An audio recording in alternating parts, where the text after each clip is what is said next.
If standing exercises are tough right now, you can still build strong and pain-resistant knees from the comfort of a chair. As a physical therapist and osteoarthritis specialist, in today's video, I'm going to show you my 5 favorite exercises you can do from a seated position to strengthen the legs and be nice to the knees.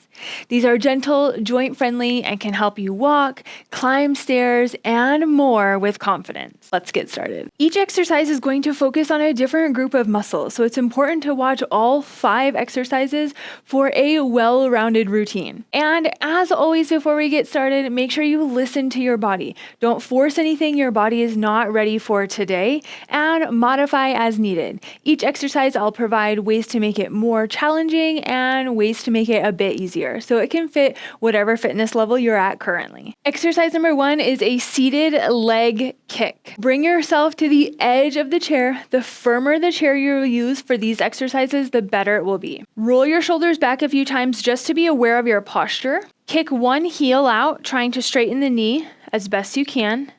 Bring it down and repeat. With this exercise, you're working the thighs. The primary goal of the thighs is to straighten the knee. If you do want to make this easier, keep your heel on the floor as you slide that leg out. You're still focusing on straightening the knee, so you're still getting that thigh contraction, but you are not lifting against gravity, so they're not necessarily having to work as hard.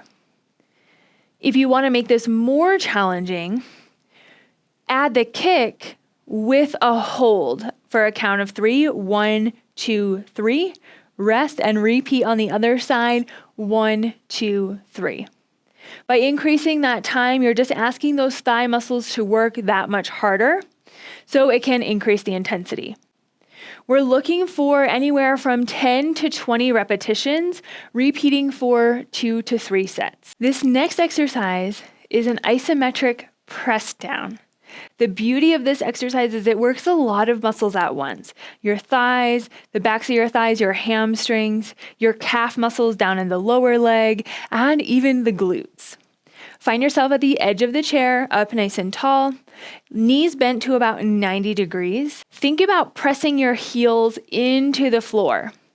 Notice I kind of lift up, but there's not a ton of extra movement here. But you should be able to feel the contraction of your thighs, maybe even the backs of the thighs, the calves, and the glutes. Those muscles will tighten and then release. Press down into the floor. Hold. 1, 2, 3. Rest and repeat. Press down into the floor. Hold. 1, 2, 3. To make this easier, don't press as hard. So you're just getting a nice light press here. Nice light activation through all of those muscles we just discussed. If you do want to make this more challenging, think about actually trying to lift your bottom off the chair. Not only are you pressing down, but you're increasing how hard you're pressing just to lift your hips up slightly. For any of these variations, we're aiming for 10 to 12 repetitions for 2 to 3 sets. This next exercise is a seated side step. This can help to work important glute muscles that play a vital role in keeping your knees healthy. Find yourself at the edge of the chair, up nice and tall, knees bent to about 90 degrees. Take one leg out to the side, but when you do so, think about moving the knee and the ankle at the same time. Stepping out, coming back to neutral, stepping out, and coming back to neutral. One common thing I see with this is leading with the ankle and not moving them at the same time.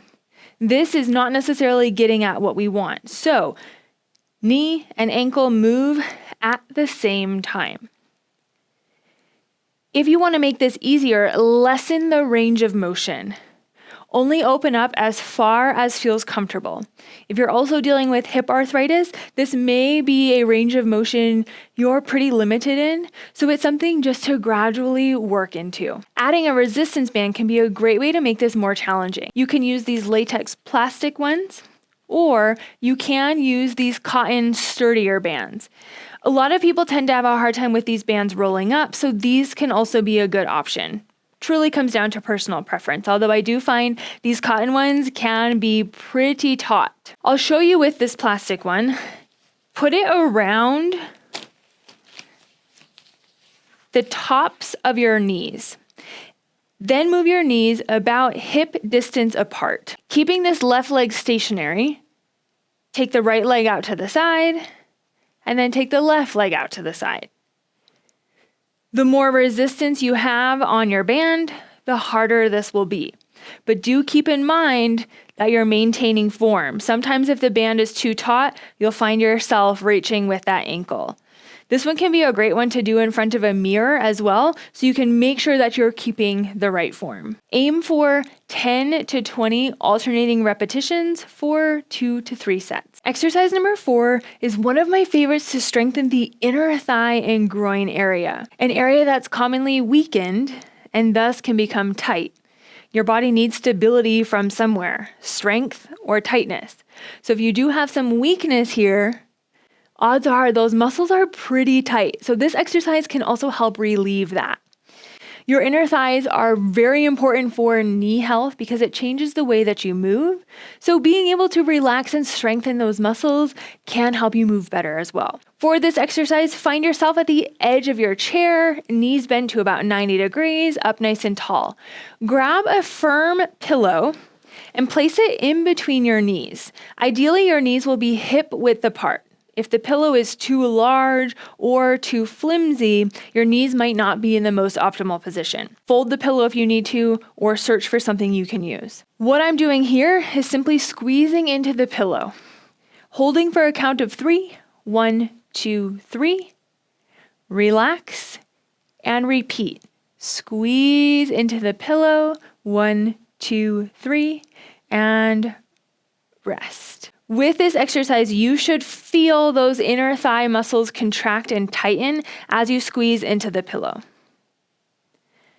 And rest. To make this exercise easier, don't squeeze as hard. So just limit how hard you're squeezing into the pillow, and that can lessen the contraction of those inner thighs. On the contrary, if you want to make this harder, increase the time you're holding. You can hold for 5 or 10 seconds. That way, again, you're asking those muscles to work for a longer period of time, which then makes them work harder. Whatever variation you choose, aim for 5 to 8 repetitions for 2 to 3 sets. Now, this last exercise works the calf muscles and the shin muscles, both incredibly important for supporting the knee, especially when walking and stair climbing. Find yourself at the edge of the chair, up nice and tall, knees bent to 90 degrees. Lift your heels by pressing your toes into the floor, feeling those calf muscles contract. Bring them down and then lift your toes. Now you'll feel the front of your lower leg, those shin muscles contract. And repeat. Heel lift, toe lift. To make this exercise easier, don't lift up as high. So only go to what feels good. That is going to lessen the muscle contraction in both directions. It's okay if you find that maybe your heels you can lift higher and your toes you can't lift as high. It's something to continue to work on and practice. To make this exercise harder, you can add a weight to the tops of your legs. This can be a dumbbell, this can be a weight plate, whatever you feel most comfortable with. Rest it on top of the knees or even on the thighs. And now lift the heels and lift the toes. This is just increasing the amount of resistance that now those muscles are working against. You can even take this a step further and try to hold for a few seconds, maybe a count of 3 in each direction, just increasing the intensity that much more. Any variation you choose, aim for 10 to 20 repetitions, doing together or one at a time for 2 to 3 sets. Here's a quick recap of the exercises we just discussed. Aim to complete at least 1 or 2 times per week. You can choose all 5 exercises or just start with a couple, whatever feels best for your body. If you're looking for more exercises, not just for the knees, but for the rest of your body to feel strong and mobile, I have a totally free 3-day strength and mobility boost. You'll gain access to 3 follow-along workouts with me with some of the best exercises for your joints. This is perfect no matter your fitness level, no matter if you have arthritis or not. This boost is meant to get you started on the right path to feeling good. Click the link down below to join. Thank you so much for watching, and I can't wait to see you in my next video.